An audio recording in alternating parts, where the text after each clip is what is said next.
señor Antonio Celia Martínez Aparicio, presidente del Consejo Directivo del Consejo Privado de Competitividad. Buenos días. Señor presidente, valoramos mucho su presencia aquí. Señora ministra y amiga, Jaime Bueno, ministro Cárdenas, Rosario, compañeros del Consejo Privado de Competitividad, funcionarios del gobierno, todos, amigas y amigos. Señor presidente, en primer lugar, quisiera agradecerle por el compromiso que ha tenido con el Sistema Nacional de Competitividad, Ciencia, Tecnología e Innovación y por la oportunidad que le ha dado al Consejo Privado de Competitividad de liderar la agenda de este sistema. Hoy presentamos nuestro noveno informe que preparamos con ganas, compromiso y rigor, identificando con criterios objetivos y sin sesgos sectoriales opciones para mejorar la competitividad del país y para que a través de esta la gente viva mejor. Valga la oportunidad para destacar la acertada gestión que adelanta su alto consejero, el doctor Jaime Bueno, que se viene reflejando en una agenda estructurada y una mayor solidez en los arreglos institucionales que hacen parte de este sistema. Ya hay frutos de este compromiso. A pesar de que en las medidas de facilidades para hacer negocios aún nos mantenemos en lugares intermedios, en el índice global de competitividad del Foro Económico Mundial avanzamos 5 posiciones el último año. Ahora estamos de 61 entre 140 países y somos quintos en Latinoamérica. Entre los avances cabe destacar la elaboración del COMPES de beneficios tributarios, mediante el cual las empresas podrán acceder a incentivos para proyectos de ciencia, tecnología e innovación, así como la expedición de la Ley de Garantías Mobiliarias. Quiero resaltar especialmente que luego de que presentáramos el año pasado en este mismo foro una propuesta de política de desarrollo productivo, el Gobierno haya decidido ocuparse de construir con el sector privado un documento COMPES en la materia. Parece haber acuerdo entre los expertos del tema en el sentido de que el consenso de Washington no es suficiente para lograr un vigoroso y sostenido crecimiento industrial. De ahí la importancia de esta política, que junto con la nueva política de ciencia, tecnología e innovación serán piezas clave para lograr la sofisticación y diversificación del aparato productivo y de esa manera mejorar nuestra productividad, que es una tarea urgente que debemos acometer. No obstante los avances antes mencionados, persisten grandes desafíos que se hacen evidentes en las mediciones internacionales y que dificultan que logremos nuestro propósito de ser el tercer país más competitivo de América Latina.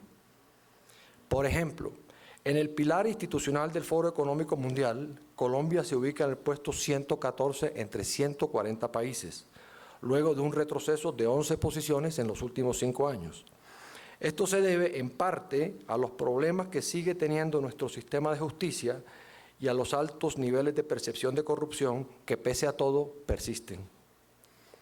Justicia y corrupción merecen comentarios especiales. Es un amplio sentir que la primera necesita cambios para que sea pronta y eficaz, de manera que se consolide la confianza del ciudadano en el Estado de Derecho. Sin embargo, reformar como por arte de magia y de un solo golpe todo nuestro sistema de justicia, como proponen algunos, es una tarea imposible e innecesaria. Es mejor hacer cambios por etapas y deberíamos empezar por los jueces, actores centrales del sistema. A ellos hay que dedicarles tiempo, recursos y acompañamiento, así como lo estamos haciendo con los maestros en el sistema educativo con muy buenos resultados hasta ahora. Ambos, jueces y maestros, están en el puro corazón de la justicia y la educación, por lo que ambas profesiones deben encumbrarse y atraer a nuestros mejores profesionales. Todo un reto. La corrupción es una antigua plaga que hay que combatir con tenacidad y así se ha hecho. Creo, sin embargo, que en esta lucha hay que ser más creativos, más racionales y salirse del camino tradicional. Seguir pasando nuevas leyes o endureciendo penas por casuística y al calor de la indignación de un acto corrupto no parece ser la mejor solución. Atacamos los síntomas, pero las causas perduran. Y además nos estamos llenando de formularios, normas, sospechas y desconfianzas, haciéndole la vida más difícil a los ciudadanos de buena índole. Creo más bien que hay que revalorar muy en serio la noción de la ética tanto pública como privada. Y como se trata de reformar instituciones, que son el conjunto de costumbres, normas y conductas que rigen a una comunidad, más que leyes necesitamos modificar modelos mentales y actitudes, lo que demanda mucho trabajo en educación, cultura, principios y valores, y establecer desde luego los incentivos correctos en una sociedad que debe aprender a aprender. En el pilar de salud y educación básica, el país se ubica en el puesto 97, luego de caer 18 posiciones en estos últimos 5 años. Lo anterior se explica en parte por los desafíos en materia de calidad que aún tenemos en nuestro sistema educativo, además de retos como el de alcanzar coberturas universales en los niveles de preescolar, primaria y secundaria. En educación hay que ser perseverantes y pacientes, porque los resultados toman tiempo. Sin duda, este gobierno sigue recorriendo el camino correcto, con planes adecuados y sobre todo con un mensaje muy potente al poner a la educación en el primer lugar de la agenda nacional. En lo referente a formación profesional, sería muy útil que las entidades del Estado a cargo del tema repasen el documento que presentamos hace poco sobre las brechas de capital humano en clústeres específicos de 4 regiones.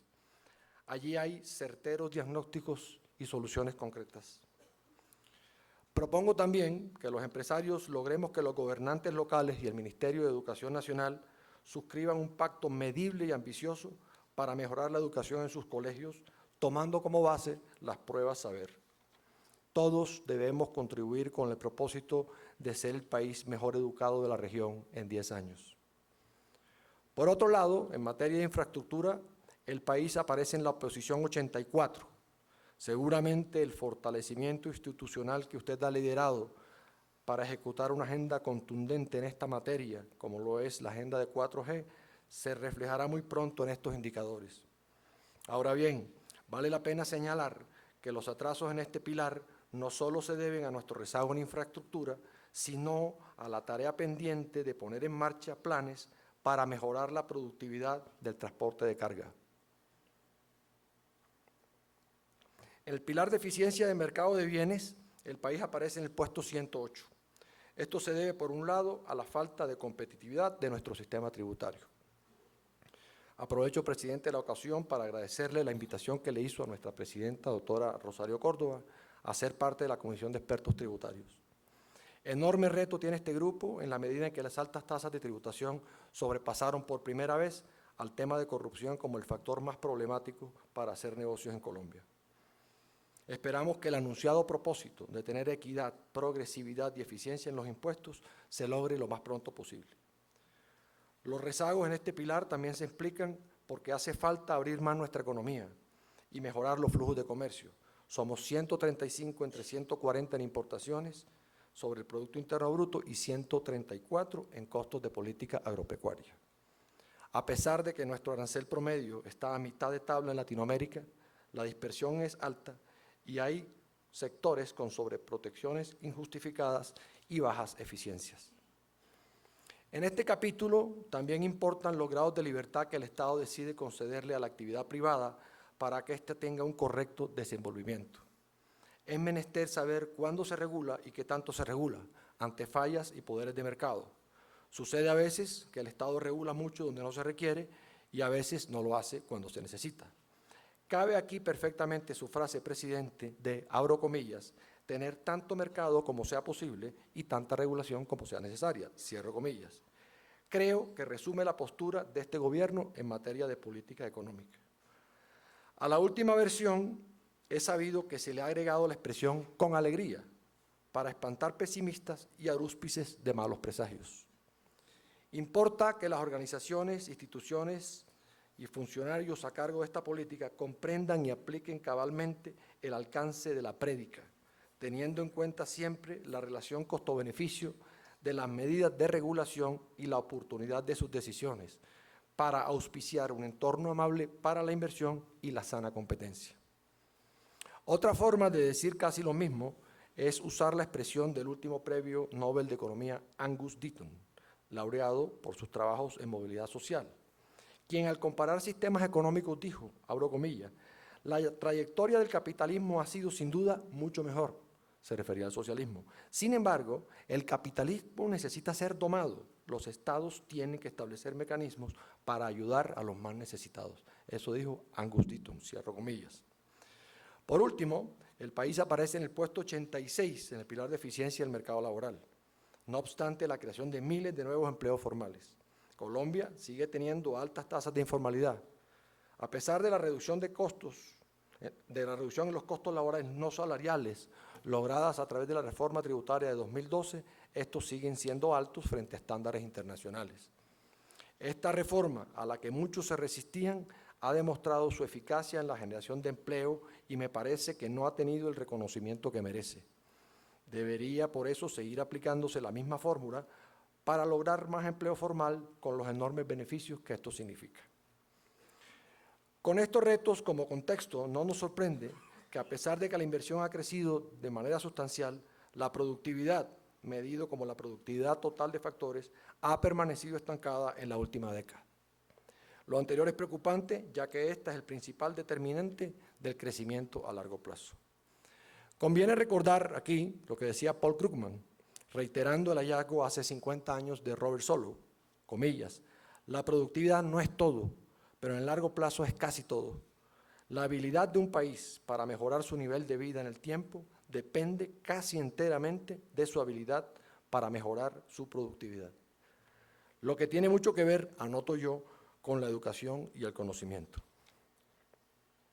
Debemos todos, señor presidente, redoblar los esfuerzos que venimos desplegando en materia de nuestra agenda de competitividad. Por un lado, habrá que acelerar y profundizar lo que se conoce como la agenda horizontal, es decir, aquella que apunta a mejorar los fundamentales microeconómicos para todos los sectores de la economía.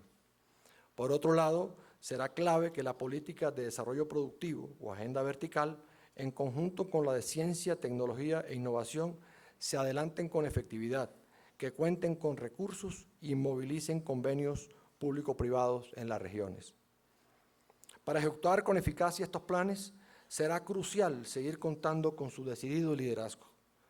El liderazgo al más alto nivel ha sido la fórmula detrás de los países que han logrado transformaciones profundas, como lo podrá atestiguar nuestro invitado de hoy, el señor Idris Hala, quien dirige, bajo la égida del primer ministro de Malasia, quizás el programa de transformación económica más citado del mundo en la actualidad. Por otro lado, hacemos una invitación a los mandatarios locales a incorporarse con ganas en esta agenda de competitividad. Como venimos repitiendo desde el Consejo Privado, al final del día, la competitividad es local y se gesta desde lo local. Por ello, en conjunto con la Universidad del Rosario, hemos puesto a disposición de las regiones una herramienta muy útil para definir los planes de los nuevos mandatarios, el Índice Departamental de Competitividad. Lo estaremos lanzando en su tercera versión el próximo 17 de noviembre.